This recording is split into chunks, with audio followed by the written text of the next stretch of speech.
আজকে ননদের জন্য বিরিয়ানি রান্না করলাম, আরও কি করলাম সবকিছুই থাকবে আজকের এই ভিডিওতে। তো প্রথমেই দেখেন আমি বলছিলাম এই চকলেটটা মজা লাগছে খেতে। তো তারপর আপনাদের ভাইয়া পুরো এক বক্স চকলেট নিয়ে আসছিল, আর বসে বসে আমরা এখানে চকলেট খাচ্ছিলাম। আর মিষ্টি জাতীয় খাবারগুলো আমার অনেক বেশি পছন্দ, আমার ভিডিওতে দেখবেন বেশিরভাগ খাবারগুলোই আমি মিষ্টি জাতীয় খাই।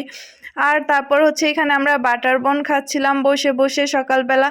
আর তারপর চলে আসলাম বিরিয়ানি রান্না করব। এখানে আমি চিকেন দিয়ে আলু সাথে দিয়ে বিরিয়ানি রান্না করছিলাম। যেহেতু বাইরে এমন বৃষ্টি আর ঠান্ডার দিন, এমন বৃষ্টির দিনে বিরিয়ানি খিচুড়ি হলে তো আর কিছুই লাগে না। আর আমি তো অনেক গরমেও বিরিয়ানি খিচুড়ি রান্না করে করে খাই, আর এখন তো ঠান্ডার দিনই পড়ছে, তাহলে বিরিয়ানি কিভাবে রান্না না করি।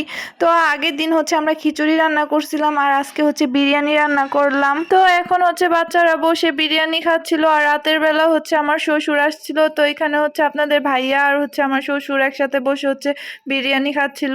আর এখন হাতের সেমাই খাচ্ছিলাম, আমার খুবই পছন্দ হাতের সেমাই। এটা আমার একটা আন্টি রান্না করে পাঠিয়েছে আমার জন্য। তো আজকের ভিডিওটা এই পর্যন্তই, আল্লাহ হাফেজ।